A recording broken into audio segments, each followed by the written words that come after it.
మంచి ఆహారంతో పాటు కావాలి స్వచ్ఛమైన నీరు, అదే సనాతన్ జల్. వివరాలకు 8919763872. కోమటిరెడ్డి రాజగోపాల్ రెడ్డి మరోసారి సీఎం రేవంత్ రెడ్డిపై విమర్శలు గుప్పించారు. ఆయన పేరెత్తకుండా సైలెంట్ గా చురకలంటించారు.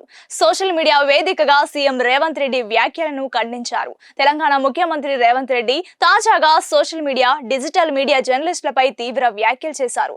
అధికారిక కార్యక్రమంలో పాల్గొన్న రేవంత్ రెడ్డి జర్నలిస్టులపై చేసిన వ్యాఖ్యలపై విమర్శలు వ్యక్తమవుతున్నాయి. దీనిపై పలు చోట్ల జర్నలిస్టులు నిరసనలు తెలుపుతున్నారు. ఈ నేపథ్యంలో మంత్రి పదవి రాకపోవడంతో అసంతృప్తిగా ఉన్న కాంగ్రెస్ ఎమ్మెల్యే మంత్రి కోమటిరెడ్డి రాజగోపాల్ రెడ్డి సీఎం రేవంత్ రెడ్డిపై విమర్శలకు దిగారు. ఈ నేపథ్యంలో మంత్రి పదవి రాకపోవడంతో అసంతృప్తిగా ఉన్న కాంగ్రెస్ ఎమ్మెల్యే మంత్రి కోమటిరెడ్డి వెంకటరెడ్డి సోదరుడు రాజగోపాల్ రెడ్డి సీఎం రేవంత్ పై విమర్శలకు దిగారు. రేవంత్ చేసిన వ్యాఖ్యలపై స్పందిస్తూ సామాజిక బాధ్యతతో పనిచేస్తున్న సోషల్ మీడియాను పాలకులు గౌరవించాలే తప్ప అవమానించడం సబబు కాదన్నారు. తెలంగాణ సమాజ ఆకాంక్షల మేరకు సోషల్ మీడియా మొదటి నుంచి తన శక్తి కొద్దీ పనిచేస్తూనే ఉందని తెలిపారు.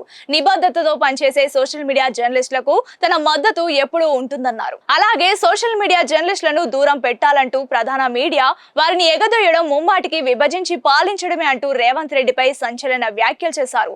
ఇలాంటి కుటీల పన్నాగాలను తెలంగాణ సమాజం సహించదన్నారు. తద్వారా రేవంత్ రెడ్డి వ్యాఖ్యలతో తాను విభేదిస్తున్నట్లు కోమటిరెడ్డి రాజగోపాల్ రెడ్డి చెప్పకనే చెప్పేశారు. ఇప్పటికే మంత్రివర్గ విస్తరణ తర్వాత రేవంత్ పై విమర్శలకు దిగుతున్న రాజగోపాల్ రెడ్డి తాజా వ్యాఖ్యలు చర్చనీయాంశంగా మారాయి. ఒకప్పుడు పత్రికలు, ప్రసార సాధనాలంటే ప్రజలకు విశ్వసనీయత ఉండేదని, ప్రస్తుతం జర్నలిస్టు విలువలు పూర్తిగా తగ్గిపోయాయని, ఓనమాలు రాని వాళ్ళు, కాగితం ఇస్తే అక్షరాలు రాయడం రాని వాళ్ళు జర్నలిస్ట్ గా చెలామణి అవుతూ జర్నలిజాన్ని నిర్వీర్యం చేస్తున్నారని రేవంత్ వ్యాఖ్యానించారు. ఈ పరిస్థితులపై పార్టీ అధిష్టానం ఎలా స్పందిస్తుందనేది ఆసక్తికరంగా మారింది. ప్రభుత్వంలో ఐక్యత లోపిస్తుందా లేదా ఇది కేవలం వ్యక్తిగత అభిప్రాయ భేదంగానే మిగిలిపోతుందా అనేది రాబోయే రోజుల్లో తేలాల్సి ఉంది.